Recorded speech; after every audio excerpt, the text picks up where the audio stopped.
Kisah akan berfokus pada seorang pria bernama Santo, kurir makanan di salah satu aplikasi terkenal di Filipina. Meski sebenarnya memiliki keterbelakangan mental, ia selalu melakukan pekerjaannya dengan amat baik, seperti tak pernah melupakan laporan pengiriman yang harus bersuah foto setiap kali pesanan tiba, juga mengingatkan kode diskon yang berlaku kepada para pelanggan. Berlokasi di Sasana Tinju, Santo mengantarkan pesanan pada pelatih yang ternyata mengenalnya karena Santo pernah bekerja di sana, di mana si pelatih sekonyong-konyong meminta Santo mengenang masa lalu dengan bertanding terlebih dahulu, padahal Santo ingin segera berfoto untuk menyelesaikan pesanannya.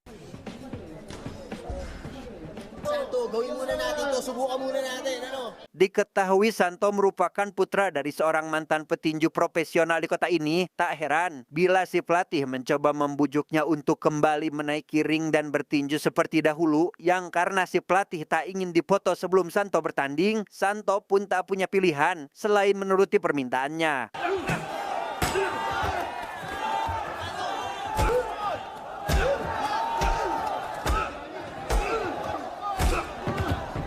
Begitu di atas ring, Santo malah dibuat babak belur dan kesulitan menghadapi lawan mainnya karena memang sudah tak pernah bertarung lagi semenjak ayahnya meninggal. Namun karena si pelatih masih yakin dengan potensi Santo, ia terus saja menyemangatinya agar Santo melawan sebagaimana yang pernah dilakukannya dahulu.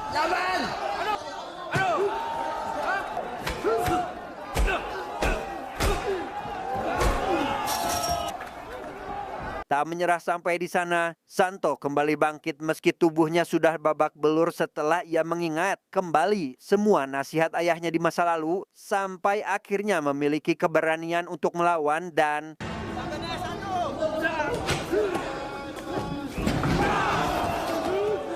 ya, Santo pun berhasil membuat lawannya tak bisa bangkit lagi. Setelah keluar dari dalam ring, si pelatih tampak begitu bangga karena Santo memang memiliki bakat bela diri sejak kecil, bahkan membuat semua orang di sana ikut kagum dan bangga juga kepadanya.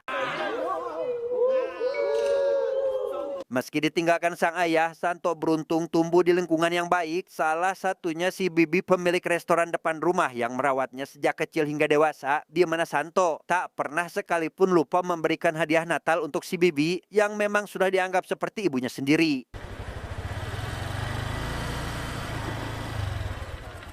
Di balik semua kekurangannya, Santo bisa dibilang perfeksionis dan tak tahan melihat barang yang berantakan seperti sendal miring, sekop geser, dan hal-hal berantakan lainnya. Berbeda dengan kebanyakan orang yang cenderung cuek karena hal kecil tersebut dianggap kurang penting.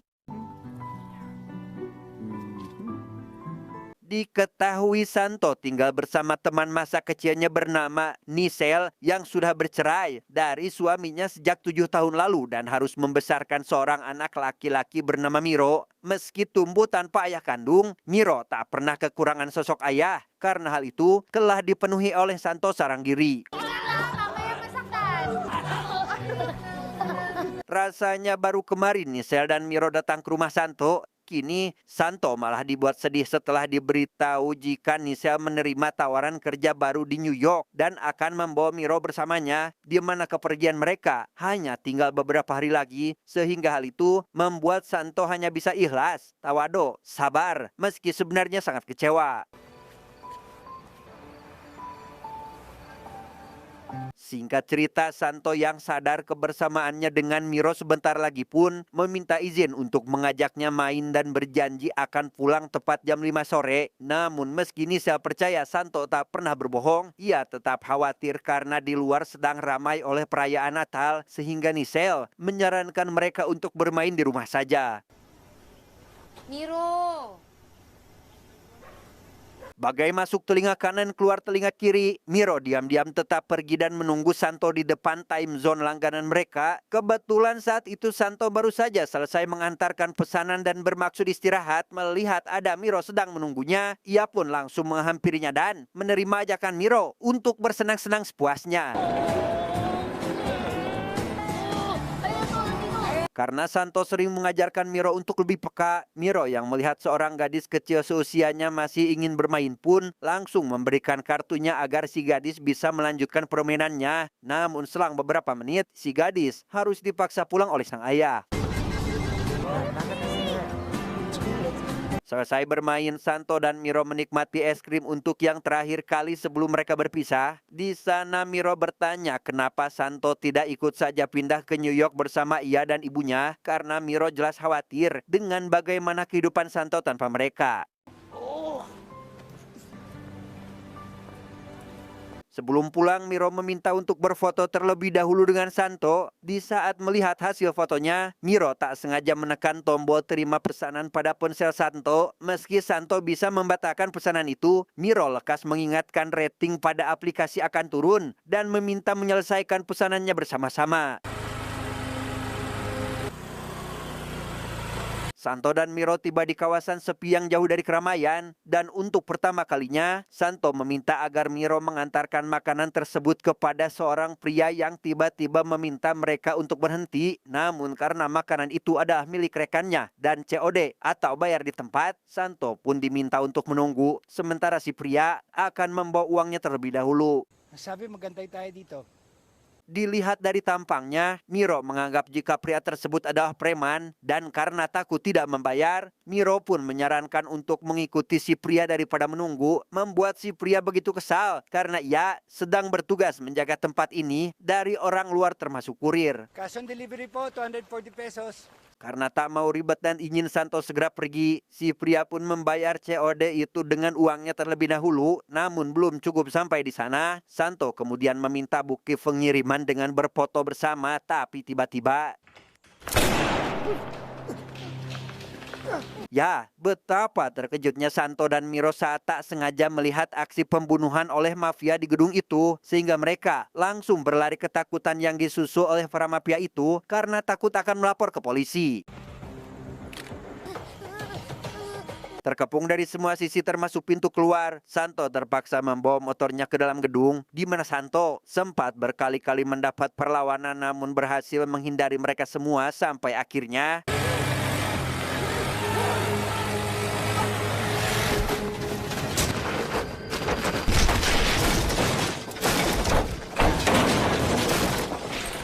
Ya, Santo terjatuh bersamaan dengan salah satu mafia yang sempat akan menembaknya. Namun karena si mafia rupanya mengalami luka yang cukup serius, ia pun tak jadi menghabisi Santo karena sudah tewas lebih dulu. Yang ternyata si mafia yang tewas adalah adik kesayangan dari si bos atau pimpinan para mafia. 1 jam sebelumnya kita akan diperlihatkan dengan apa yang sebenarnya dilakukan oleh para mafia itu. Rupanya mereka adalah gembong yang sedang menawan beberapa anggota yang ternyata adalah intel dan berhasil menyita seluruh uang hasil transaksi. Dan untuk orang yang memesan makanan adalah seorang pria gempal yang sedang kelaparan karena ia pun sebenarnya tidak menyangka jika kondisinya akan kacau balau seperti ini. Marco.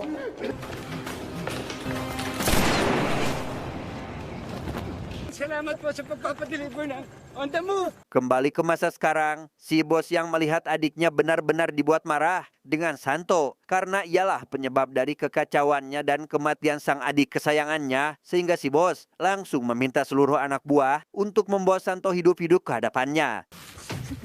Miro! Santo berlari sekuat tenaga sambil berusaha membangunkan Miro yang masih pingsan. Namun karena jumlah para mafia lebih banyak, ia pun akhirnya harus menghadapi mereka semua tanpa menyadari jika Miro sudah dibawa oleh si pria gempal untuk bersembunyi.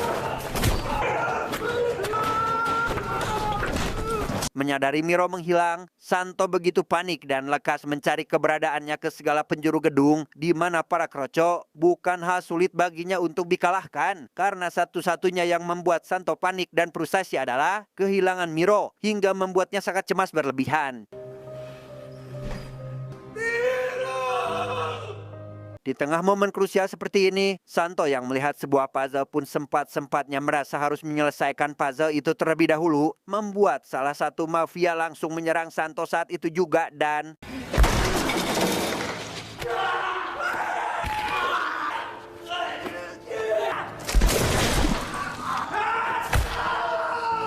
Bukannya melanjutkan pencarian setelah menghabisi si mafia, Santo justru mengulang kembali menyusun puzzle yang 100% sudah tidak terbentuk. Sementara di luar, si bos masih mencari keberadaannya ke segala arah. Bagi Santo, menyelesaikan puzzle adalah yang mudah dan tidak bisa ditinggalkan begitu saja. Ia pun kembali mencari Miro setelah semua beres, di mana puzzle tersebut berhasil ditemukan oleh si bos hingga membuatnya bingung. Karena orang normal mana yang akan menyelesaikan puzzle di saat genting seperti ini?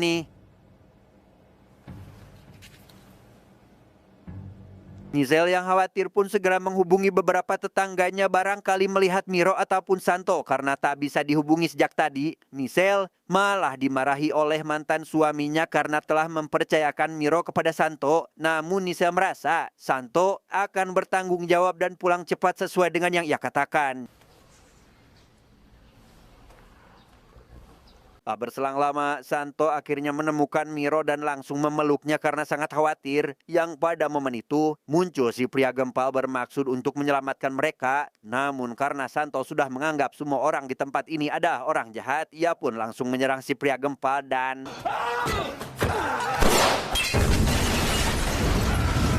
Ya, si gempal tak sengaja meledakkan tabung gas di tempat itu hingga membuat Santo dan Miro segera melarikan diri dan bersembunyi di balik puing bangunan, berharap keberadaan mereka tidak diketahui oleh para mafia.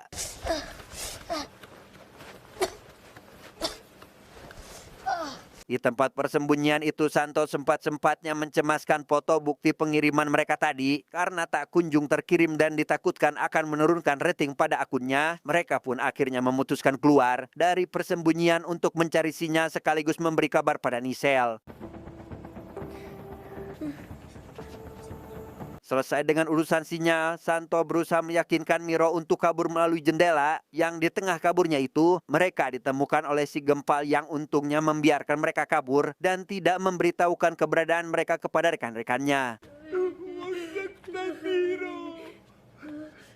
Santo dan Miro yang berhasil keluar dari gedung itu pun tiba-tiba harus kembali lagi karena mereka sudah dikepung oleh beberapa anak buah si bos yang menunggu di bawah. Dan karena tidak memungkinkan untuk kabur, Santo akhirnya meminta Miro untuk kabur sendiri sampai akhirnya...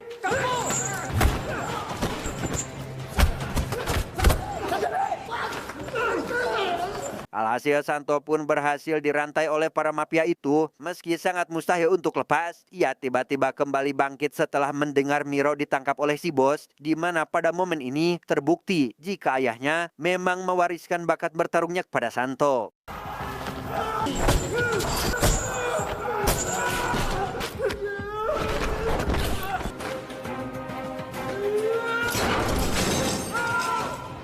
Berhasil melumpuhkan semuanya, Santo kembali fokus mencari keberadaan Miro yang tiba-tiba memanggilnya Yang. Santo bisa mengikuti arah panggilan itu. Meski sempat dibuat repot dengan Kroco yang masih kuat melawan, tak begitu sulit baginya untuk membuat Kroco itu kembali pingsan. Dan betapa lemasnya tubuh Santo saat melihat Miro sudah di tangan si bos lengkap dengan senjata apinya, membuat Santo memohon, bersujud, berserah diri, sasadu, agar si bos tidak menyakiti Miro sedikit pun, meminta agar dirinya saja yang disakiti. Yang karena sedari tadi Santo tak sanggup melihat ke arah Miro, Santo malah kehilangan mereka semua.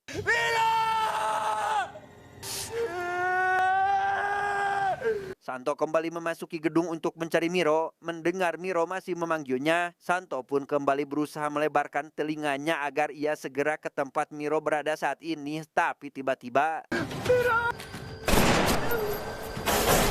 Ya, muncul si bos yang dengan bencinya terus menyerang Santo menggunakan pistol sehingga...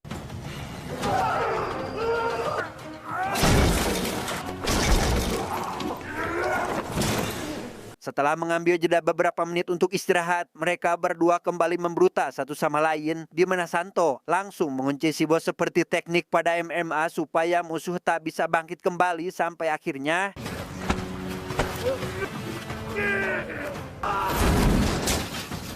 Pada kesempatan menghajar si bos habis-habisan secara brutal, Santo menanyakan di mana Miro disembunyikan. Yang ketika sedang melampiaskan emosinya itu, Santo kembali mendengar suara Miro memanggil sehingga ia pun menghentikan aksinya itu. Karena masih belum ada kabar, Nisel yang sedang melakukan pencarian di luar pun tak sengaja melihat berita terkait Santo. Gambar yang Santo laporkan pada aplikasi delivery secara tidak sengaja memperlihatkan aksi si bos sedang menembak seorang pria. Yang hal itu membuat para polisi langsung bergerak karena mereka adalah gembong narkoba paling dicari, hingga membuat Nisel begitu khawatir dengan bagaimana kondisi mereka saat ini. Ikaw nang bahalang tumingin dyan, ha? Tara na po. Di tempat itu Santo masih melakukan pencarian dengan mengandakkan telinganya karena untungnya Miro tak berhenti memanggil dirinya, sehingga setelah proses pencarian beberapa menit, Santo pun berhasil menemukan Miro di dalam sebuah lemari.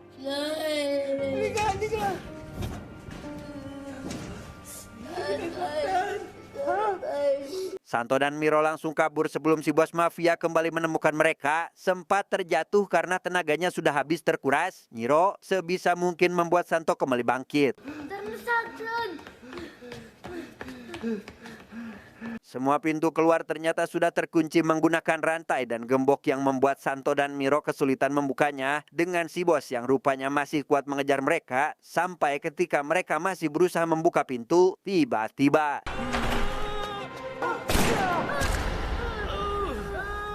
ya, si bos yang bermaksud menembak mereka pun gagal karena kemunculan si pria gempal yang entah dari mana. Si bos yang akan segera menghabisi Santo tiba-tiba teringat anaknya saat melihat gelagat Santo yang sama persis, yang rupanya juga mengidap kelainan sejak lahir, yaitu suka tantrum atau menyakiti dirinya sendiri jika keinginannya tidak terpenuhi.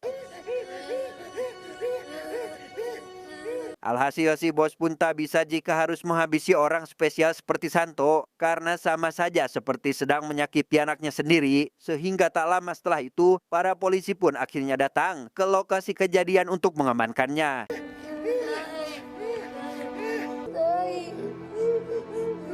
Para polisi akhirnya berhasil menangkap para mafia yang masih hidup dan mengevakuasi mereka yang tewas. Di mana Nisel juga sampai ke lokasi karena khawatir dengan keadaan Santo dan anaknya. Namun meski Nisel menjelaskan jika ia adalah keluarganya, ia tetap ditahan oleh polisi karena hal itu melanggar. Sempat lemas karena dianggap yang ditandu adalah anaknya atau Santo, Nisel pun kembali lega saat melihat Miro dan Santo baik-baik saja. Di luar dugaan, Nisel yang rupanya adalah wanita soleha tidak memarahi Santo atas kejadian ini, melainkan sangat berterima kasih karena ia berhasil menjaga Miro dari kejadian barusan.